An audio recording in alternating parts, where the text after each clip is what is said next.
मित्रों, नेपाल की हालत से आप सभी अवगत होंगे। नेपाल की सरकार और वहाँ के प्रधानमंत्री के.पी. शर्मा ओली जी अपने पद से इस्तीफा दे चुके हैं और वहाँ पर जन आंदोलन बहुत ही आक्रोशित हो चुका है, हिंसक रूप ले चुका है और वहाँ के सारे मंत्री, सारे अधिकारी अपने अपने पद से इस्तीफा दे करके अपनी जिम्मेदारियों से मुक्त हो रहे हैं। यहाँ तक कि वो देश भी छोड़ रहे हैं। ये अपने आप में एक प्रश्न चिन्ह खड़ा करता है कि आखिर ये चीज़ें ऐसा क्यों हो रही हैं। नेपाल का युवा और नेपाल की जनता आज सड़कों पर क्यों है? तो मित्रों, इसका एक ही उत्तर है कि नेपाल में भ्रष्टाचार बहुत अधिक हो रहा था, वहाँ के युवाओं को रोजगार नहीं मिल रहा था, जिस कारण वहाँ के युवा बहुत अधिक सत्ता से क्रोधित थे। नेपोटिज्म वहाँ पर दिन पर दिन बढ़ता जा रहा था। आम जनमानस को, आम जनता को उसका अधिकार नहीं मिल रहा था।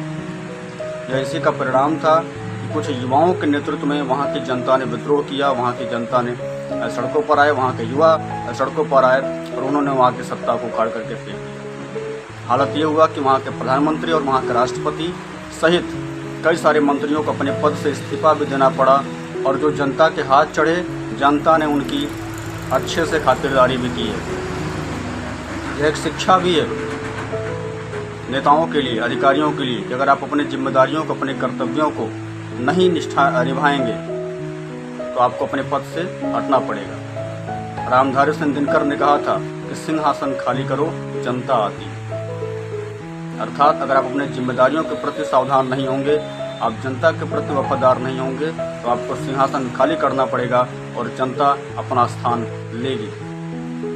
सुनने में आ रहा है मित्रों कि सुशीला कार्की जी करके एक महिला हैं जो वहाँ की CGI भी रह चुकी हैं, वो नेपाल की सत्ता संभालने जा रही हैं। नेपाल को अग्रिम भविष्य की शुभकामनाएं देते हुए मैं यही कहना चाहूँगा कि नेपाल के साथ भारत का एक ऐतिहासिक, सांस्कृतिक और धार्मिक संबंध रहा है।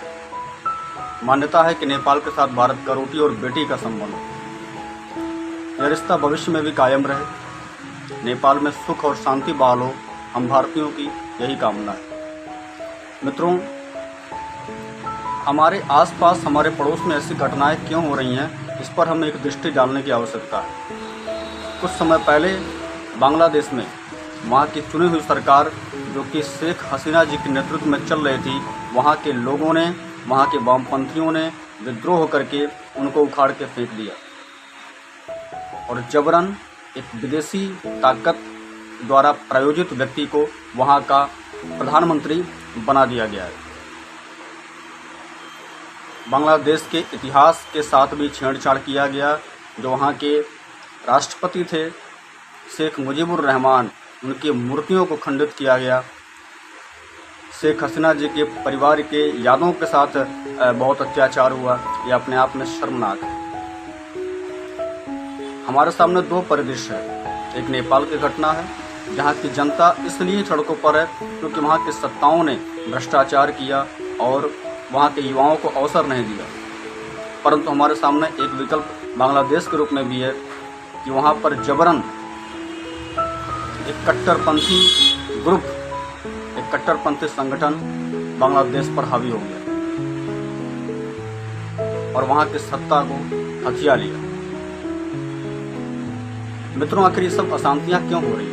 क्या इसके पीछे किसी विदेशी शक्ति का हाथ है?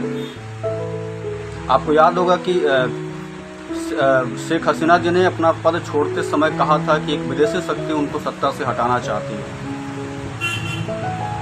क्या नेपाल में हुई यह घटना भी किसी विदेशी शक्ति द्वारा प्रायोजित थी? अभी कुछ समय पहले की ही बात है कि जापान के प्रधानमंत्री, उन्होंने भी अपने पद से इस्तीफा दे दिया। कारण मात्र इतना था कि उन्होंने एक व्यापारिक संधि पर हस्ताक्षर करने से मना कर दिया था जो जबरदस्ती जापान पर थोपा जा रहा था। आपने सुना होगा कि फ्रांस के प्रधानमंत्री ने भी अपने पद से इस्तीफा दे दिया है। यह कौन सी राजनीति हो रही है? और विशेष करके भारत के पड़ोस में विश्व की जो जितने भी देश हैं उनकी व्यवस्थाओं को अव्यवस्थित करने का प्रयत्न हो रहा है केवल एक देश के द्वारा। और विशेष करके भारत के पड़ोसियों को जानबूझ करके अशांति में डाला जा रहा है ताकि भारत के लिए खतरा उत्पन्न हो और भारत की ऊर्जा, भारत की सामर्थ्य अपने आसपास के देशों में शांति स्थापित करने में जाए, भारत अपने विकास कार्यों को रोक दे और अपनी सीमाओं की सुरक्षा में लग जाए। शायद कुछ विदेशी शक्तियों को यह भी स्वीकार नहीं हो पा रहा है कि भारत आखिरकार कैसे लगभग 12 से 13 वर्षों तक एक अस्थायी सरकार को लगातार बहुमत से विजयी बनाता जा रहा है और एक कुशल नेतृत्व प्राप्त कर रहा है। यह भी कुछ देशों को हजम नहीं हो रहा है। और बहुत बड़ी बात नहीं है कि भारत में भी शांति और स्थिरता को प्रभावित करने का प्रयत्न किया जाएगा भविष्य में। इसके लिए मैं भारत की सरकार को और अपनी जनता को पहले से आगाह कर रहा हूं कि हमें किसी भी विदेशी शक्ति के बहकावे में नहीं आना है। हमें प्रतिपल प्रतिक्षण सावधान रहना है, क्योंकि कुछ देश ऐसे हैं जो बांटो और राज करो की नीति पर चल रहे हैं। हमारे देश की शासन सत्ता को जबरदस्ती तोड़ने का या बिखेरने का प्रयत्न कर रहे हैं ताकि भारत कमज़ोर हो, ताकि वे अपने मन मुताबिक सत्ता को हमारे सर पर थोप सकें और अपनी बातों को, अपनी मांगों को मनवा सकें। तो मित्रों, हम सभी को सावधान रहने की आवश्यकता है। यह जो अस्थिरता करने का प्रयास किया जा रहा है, इसके प्रति हम सभी को सचेत रहने की आवश्यकता है और साथ ही विश्व राजनीति को बहुत ध्यान से परखने की भी आवश्यकता है कि आखिर भारत के आसपास क्या हो रहा है, क्यों हो रहा है और इन सब के पीछे कौन है। मित्रों, उस देश का नाम मैं नहीं लूँगा, आप सब स्वतः जानकार हैं। आप कल्पना कर सकते हैं कौन आखिर ऐसा है जो विश्व की अर्थव्यवस्था के पीछे हाथ धोकर पड़ा हुआ है, कौन ऐसा है जो विश्व की अर्थव्यवस्था को तबाह करने पर तुला हुआ है। जी हाँ मित्रों, वही है। अतः कृपया करके सावधान रहें, अपने देश की सत्ता, अपने देश की सरकार और अपने देश की व्यवस्था के साथ मजबूती से, दृढ़ता से खड़े रहें। यही हमारी आप सभी से आग्रह है। मित्रों, जय माँ भारती। मैं हूँ आपका मित्र आशीष श्रीवास्तव और आप देख रहे हैं भारत रत्न।